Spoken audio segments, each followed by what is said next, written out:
Yo mga idol, kumusta? Mandreg mga sports TV nga pala.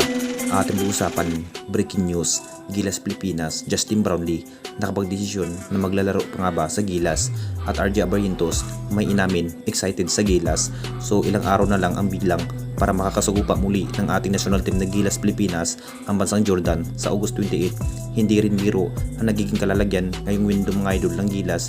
Kino-confirm hindi muna makapaglaro ang nasabing bis import na si Justin Brownlee dahil sa may iniindang guto injuries kung bakit nakapag-isip ang Gilas Pilipinas na si Jordan Clarkson muna ang magiging naturalized player ng ating national team. Pero hindi rin magiging madali para sa Gilas Pilipinas na maglalaro at isang salita itong si Jordan Clarkson. Wala pa ring opisyal ng sagot sa kampo ni Jordan Clarkson mga idol kung maglalaro pa nga ba ng ating national team ng Gilas Pilipinas. Problema pa rin sa naturalized player ang Gilas Pilipinas dahil may 3 araw pa rin ang bilang para sa paparating na FIBA window. At ayon pa rin sa source ni Coach Tim Kun mga idol, may chance pa rin na maglalaro ang ating bis import na si Justin Brownlee ngayong FIBA window sa pangalawang laban ng Gilas Pilipinas sa bansang Iran. Nagpapagaling pa rin ang nasabing import na si Justin Brownlee kung sakaling maayos na ang kalalagyan sa ating bis import na si Justin Brownlee. Hindi rin magdadalawang isip lumipad papuntang Pinas para makapaglaro sa ating national team ngayong paparating na FIBA window. Matinding pagsubok pa rin ang makakarap ng Gilas Pilipinas kung saan kulang-kulang sa pag-iinsayo ng Gilas dahil walang naturalized player.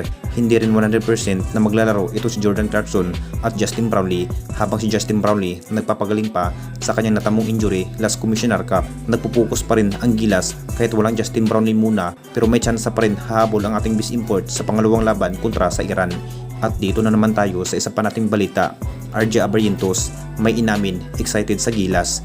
Alam na nating lahat mga idol, opisyal nang maglalaro ang nasabing player na si RJ Abarrientos para sa ating national team na Gilas Pilipinas. Masaya ang nasabing player dahil makakasama ang mga big man ng Gilas, mahalin tulad kay Soto at Abay Jun Marpardo ng isang laro. Sabik na rin ang lahat kung ano pa nga ba ang pinikitang laban sa nasabing player na si RJ Abarrientos.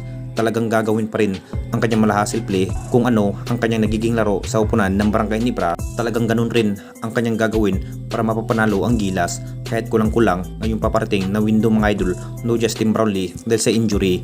Malaking preparation pa rin ang gagawin ng Gilas Pilipinas dahil ang bansang Jordan ang kanilang unang makakaharap.